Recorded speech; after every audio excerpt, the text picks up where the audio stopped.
Assalamualaikum warahmatullahi wabarakatuh. Apa kabar semuanya? Semoga senantiasa sehat selalu dalam lindungan Allah Subhanahu wa Ta'ala. Kembali lagi dalam pembelajaran daring mata pelajaran Bahasa Indonesia, kelas 9. Bersama saya, Eti Kurniati. Pembahasan kita kali ini yaitu mengidentifikasi informasi tentang pidato persuasif. Adapun kompetensi dasarnya yaitu KD 3.3 mengidentifikasi gagasan, pikiran, pandangan, arahan, atau pesan dalam pidato persuasif tentang permasalahan aktual yang didengar dan dibaca. Adapun tujuan pembelajarannya yaitu 1. Untuk memahami pengertian, jenis, metode, tujuan, dan ciri-ciri pidato persuasif. Yang kedua, yaitu untuk mengidentifikasi cara memersuasi pidato dengan tepat. Sebelum kita masuk pada materi, Bu Eti bertanya, pernahkah Anda melihat di internet atau di televisi atau di YouTube atau menyaksikan secara langsung? Yaitu seperti dalam gambar berikut. Yang pertama, yaitu gambar ketika Presiden pertama kita, Insinyur Soekarno, sedang berpidato. Atau gambar yang kedua, yaitu ketika Presiden kita yang sekarang, Bapak Jokowi, sedang berpidato di televisi. Dan yang ketiga, ini yang sering kalian mungkin saksikan atau setiap hari Senin, kalian melihat kepala sekolah atau Bapak Ibu guru yang sedang berpidato ketika upacara bendera ya. Nah, yang terakhir yang biasanya mungkin ini salah satu contoh juga yaitu di pidato kegiatan keagamaan ya, yang biasanya disampaikan yang berupa ceramah atau khutbah. Nah, ini merupakan contoh berpidato. Maka dari itu, muncullah pertanyaan, apa itu pidato? Nah, pidato adalah kegiatan berbicara di depan umum untuk menyampaikan suatu pendapat atau memberikan gambaran tentang sesuatu hal. Nah, karena kita bahas tentang pidato persuasif, maka pertanyaan yang kedua, apa itu persuasif? Nah, persuasif adalah kegiatan berkomunikasi untuk mengajak, meyakinkan, atau membujuk orang tentang suatu hal yang dibicarakan. Maka pidato persuasif yaitu kegiatan berbicara di depan umum untuk mengajak, meyakinkan, atau membujuk pendengar agar melakukan hal yang sedang dibicarakan. Nah, perlu kalian ketahui bahwa pidato persuasif itu merupakan bagian dari eksposisi. Nah, apa itu eksposisi? Eksposisi merupakan teks atau karangan yang berisikan sejumlah informasi atau pengetahuan yang disajikan secara akurat. Nah, pidato persuasif termasuk tipe eksposisi yang dapat digunakan untuk mengubah sikap orang atau pandangan orang tentang sesuatu. Nah, seperti pidato politik atau khutbah atau ceramah ya. Nah, selanjutnya untuk lebih memahami pidato persuasif, maka dari itu kita akan bahas mengenai pemahaman tentang pidato persuasif apa saja kah itu? Yaitu ada jenis, ada metode, ada tujuan, dan ciri-ciri, serta cara memersuasi. Pertama, mengenai pembahasan jenis-jenis pidato persuasif. Jenis-jenis pidato persuasif ada 4. Yang pertama sambutan, kedua ceramah, ketiga pidato pemerintahan, keempat, pidato instansi. Sambutan yang biasanya dilakukan pada awal acara. Nah, ini merupakan jenis pidato yang disampaikan secara tertulis atau lisan. Biasa disampaikan oleh orang-orang tertentu karena jabatan atau kedudukannya. Yang berikutnya yaitu jenis pidato yang berupa ceramah. Adalah jenis pidato yang menjelaskan sesuatu di hadapan pendengar. Kadang biasanya diselingi dengan tanya jawab. Nah, ini biasanya berkaitan erat dengan kegiatan keagamaan atau biasa juga ceramah kesehatan. Selanjutnya yaitu jenis pidato pemerintahan yang merupakan pidato yang berasal dari pemerintah untuk rakyat, berisi hal-hal resmi yang menyangkut kebijakan pemerintah. Bentuknya biasanya berupa pengumuman, penjelasan, imbauan, dan pesan pemerintah. Pidato ini harus jelas, tepat, dan pasti. Nah, biasanya dilakukan di berbagai cara, biasa berupa pertemuan pejabat dengan sebagian rakyat atau pertemuan pemerintah dengan media massa. Nah, jenis yang terakhir itu pidato instansi. Pidato instansi ini bersifat memberi penerangan, penjelasan, dan pendidikan. Nah, dapat disampaikan melalui berbagai media massa. Ini harus jelas, tepat, dan pasti, ya. Contoh pidatonya biasanya seperti pidato instansi kesehatan yang memberikan penjelasan tentang bahaya virus corona. Pembahasan kedua yaitu berkaitan dengan metode pidato persuasif. Nah, untuk metode pidato persuasif ada 4. Yang pertama yaitu manuskrip. Nah, manuskrip ini metode berpidato dengan cara membacakan teks atau naskah pada saat berpidato, ya. Kemudian yang kedua yaitu memoriter. Memoriter ini metode berpidato dengan cara menghafal naskah tes pidato sebelumnya. Jadi, biasanya metode ini orang itu atau oratornya harus menghafal seluruh kata yang ada dalam pidato sebelum tampil berpidato. Ketiga yaitu metode impromptu atau pidato dadakan. Nah, itu metode yang dilakukan secara langsung tanpa adanya persiapan terlebih dahulu.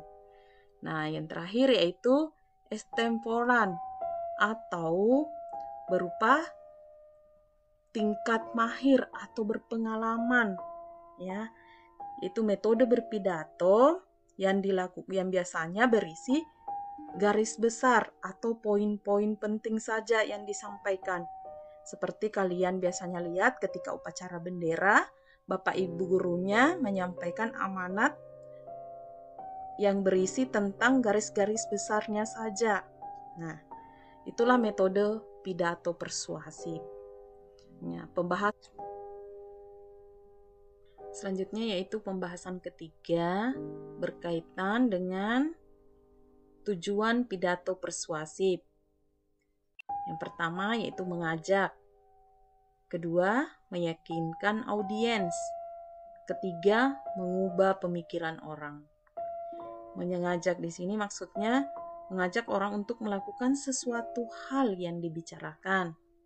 Nah, contohnya, misalnya yaitu salah satu program pemerintah untuk meminimalisir dan menanggulangi penyebaran virus corona dengan cara memakai masker. Nah, di sini maksudnya itu mengajak agar masyarakat untuk memakai masker. Nah, contohnya yang kedua yaitu berkaitan dengan meyakinkan audiens, yaitu bahwa memakai masker itu perlu. Nah, jadi meyakinkan berusaha agar seorang yakin untuk mengikuti sesuai dengan apa yang disampaikan. Nah, yang ketiga yaitu untuk mengubah pemikiran orang. Nah, ini mengubah pola pikir orang, misalnya yang awalnya tidak mau memakai masker agar dapat memakai masker. Nah, ini termasuk tujuan dari pidato persuasif. Nah, untuk selanjutnya yaitu berkaitan dengan pembahasan keempat, yaitu ciri-ciri pidato persuasif. Nah, ciri-ciri pidato persuasif, yang pertama, menggunakan kalimat-kalimat yang bersifat membangun. Contohnya, kita seharusnya menjaga lingkungan kita agar tetap asri dan bersih terhadap dari penyakit. Nah, itu contoh misalnya yang menggunakan kalimat yang bersifat membangun. Yang kedua, ciri kedua yaitu bersifat perintah atau ajakan atau rekomendasi mengenai suatu hal yang perlu dilakukan. Nah, contohnya misalnya, marilah kita menggunakan masker untuk mendukung program pemerintah demi meminimalisir penyebaran virus corona. Nah, itu bersifat ajakan atau rekomendasi. Nah, yang ketiga, yaitu menyatakan topik permasalahan yang akan dibahas. Nah, misalnya contohnya yaitu saat ini masih banyak orang yang tidak percaya dengan virus corona. Padahal pemerintah sudah menjelaskan bahwa virus corona itu merupakan virus yang berbahaya. Nah, dari contoh tersebut, kita bisa tahu topik yang dibahas yaitu berkaitan dengan orang-orang yang tidak percaya adanya virus corona. Nah, seperti itu. Ciri-ciri pidato persuasif. Selanjutnya, yaitu bagaimana cara memersuasi. Yang pertama, yaitu dengan cara etika. Yang kedua, melalui emosi. Yang ketiga, yaitu dengan menggunakan logika. Nah, kita akan bahas yang pertama yaitu mengenai etika. Nah, berkaitan dengan etika ini, yaitu maksudnya menyentuh audiens melalui nilai-nilai moral dan kebenaran yang harus ditegakkan. Atau ini berkaitan dengan akhlak. Nah, atau berdasarkan norma-norma yang berlaku di masyarakat. Nah, contohnya, kemalasan adalah penyakit utama kesuksesan. Memelihara kemalasan di dalam diri kita sama halnya dengan menabung kegagalan yang akan kita panen di masa depan. Nah, kata kuncinya di sini yaitu sama halnya atau menggunakan sama dengan. Nah, di sini terlihat bahwa caranya penyampaiannya ini berkaitan dengan etika, yaitu bagaimana caranya agar seseorang itu tidak malas dengan cara penyampaiannya itu dengan tata cara etika. Nah, seperti itu. Kemudian contoh yang maksudnya yang kedua yaitu cara memersuasi dengan emosi. Nah, ini dengan berkaitan dengan emosi, yaitu membakar semangat atau membuat pendengar terharu akan suatu kenyataan. Nah, ini berkaitan dengan pertimbangan pribadi atau luapan perasaan seseorang. Nah, contohnya, coba pikirkan betapa ruginya jika memelihara kemalasan. Waktu terbuang percuma, tidak akan pernah kembali lagi. Masa depan tanpa harapan. Nah, di sini kata kuncinya yaitu ada kata coba pikirkan, ya. Nah, ini kata kunci yang digunakan dalam emosi. Bisa juga menggunakan coba renungkan, bisa juga coba rasakan.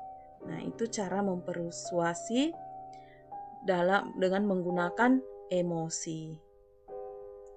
Jadi berisi tentang memberikan berupa luapan perasaan isinya, ya. Oke, lanjut untuk cara memersuasi yang ketiga, yaitu dengan menggunakan logika. Nah, maksudnya di sini berkaitan dengan jalan pikiran yang masuk akal sehingga memberikan efek sesuatu dan terdapat bukti. Nah, ini ada efeknya setuju dan terdapat bukti. Kemudian bisa juga berupa maksudnya yaitu ilmu pengetahuan maksudnya atau lebih objektif, ya. Nah, contohnya kita paham bahwa keberhasilan akan dapat diraih dengan usaha dan doa, bukan karena dengan kemalasan. Nah, kata kuncinya yaitu ada kata bahwa, nah maksudnya di sini kata ini berkaitan dengan jalan pikiran masuk akal. Ya, bahwa keberhasilan itu dapat diraih dengan usaha dan doa. Jadi menggunakan logika. Nah, bagaimana? Gampang kan? Sudah bisa dipahami? Nah, untuk itu setelah kita bahas semuanya, materinya kita masuk dalam latihan mandiri atau tugas mandiri. Tugasnya yaitu 1. Temukan mana contoh cara persuasi berdasarkan etika, emosi, dan logika pada tes pidato persuasi berikut. Nah, angka kedua yaitu kerjakan di buku latihan bahasa Indonesianya. Kemudian yang ketiga yaitu fotolah jawabannya, kemudian upload di GCR Bindo. Nah, di buku latihannya dikerjakan. Nah, tesnya seperti berikut ini, yaitu bacalah pidato persuasi berikut. Nah, pidatonya tentang himbauan kepada masyarakat mengenai melawan penyebaran virus COVID-19. Nah, ini pidatonya. Silahkan dibaca baik-baik. Kemudian dikerjakan di buku latihannya. Bagaimana cara mengerjakannya? Ya, modelnya seperti ini. Nah, ada informasi teks dari tes pidato tersebut ditulis dalam bentuk tabel, ya. Nah, setelah itu cari salah satunya di situ yang mana termasuk informasi dari tes pidato. Nah, setelah sudah didapatkan bahwa ini termasuk informasi yang mengandung cara persuasi seperti apa, yaitu misalnya menggunakan berdasarkan etika. Nah, contohnya di sini, saat ini 209 negara di dunia termasuk negara kita Indonesia, sama halnya dengan negara lain sedang menghadapi tantangan yang tidak pernah terbayangkan sebelumnya. Nah, ini masuk dalam bagian etika, yaitu mempersuasi didasarkan etika karena mengandung nilai kebenaran yang dapat menyentuh audiens. Nah, terdapat di kalimat mana? Kita lihat. Nah, ini saat ini 209 negara di dunia ini termasuk tadi berupa etika. Nah, ini satu kalimat yang termasuk dalam bagian persuasi dengan cara menggunakan etika. Nah, cari sebanyak-banyaknya yang terdapat dalam teks tersebut. Nah, selanjutnya sudah dikerjakan dicari sebanyak-banyaknya mana masuk emosi, yang mana masuk logika dari kutipan informasi dari teks pidato persuasif tersebut. Nah, seperti itu. Selamat mengerjakan. Terima kasih. Semangat terus belajar dari rumah. Jangan lupa jaga kesehatan. Mudah-mudahan apa yang saya sampaikan pada kesempatan ini dapat bermanfaat. Saya akhiri dengan ucapan Assalamualaikum warahmatullahi wabarakatuh.